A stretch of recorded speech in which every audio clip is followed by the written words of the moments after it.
Even our most basic assumptions, our most solid beliefs, and our most conclusive arguments can be changed, improved, or diffused, or shown to be irrelevant by a comparison with what at first looks like undiluted madness. Paul Feyerabend, Farewell to Reason. I first encountered conspiracy theories 20 years ago, just prior to 9/11. Back then, they were a fringe activity. I'm sure most people didn't personally know anyone seriously interested in the topic. Indeed, I was the only person I knew with an interest. Prior to picking up a book on the subject, the only conspiracy theories I'd heard of were the ones about JFK's assassination and the moon landings. I'd thought that was as far as they went.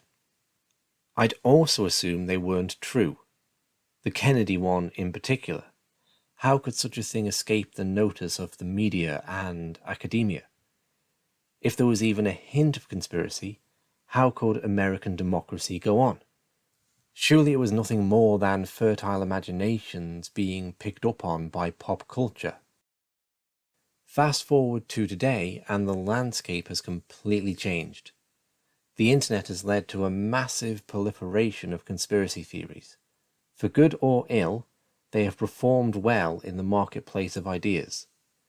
The porous nature of the net means such theories are thrust into the faces of people who'd really rather ignore them altogether.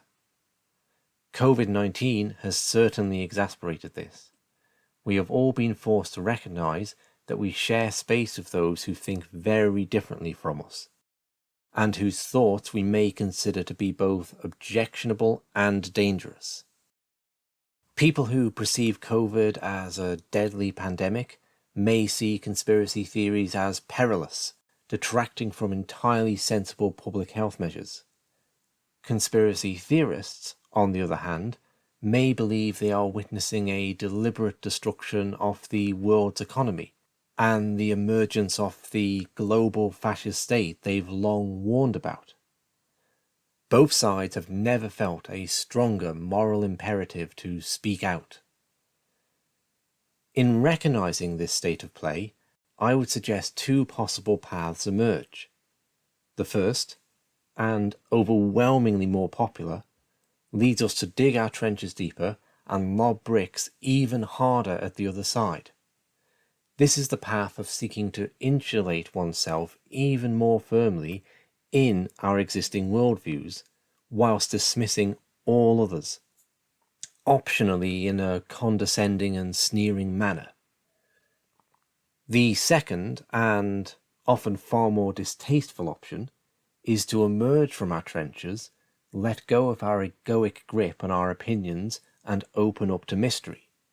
The sense of mystery that arises from acknowledging we don't actually know what this world is or how it works. We don't know who, if anyone, pulls the levers of power. We don't know to what extent conspiracies operate, to what extent randomness is at play, or to what extent global circumstances are the inevitable consequence of incentives and the structures we establish. It may even be the case that nobody knows, even those at the top of whatever power structures do exist.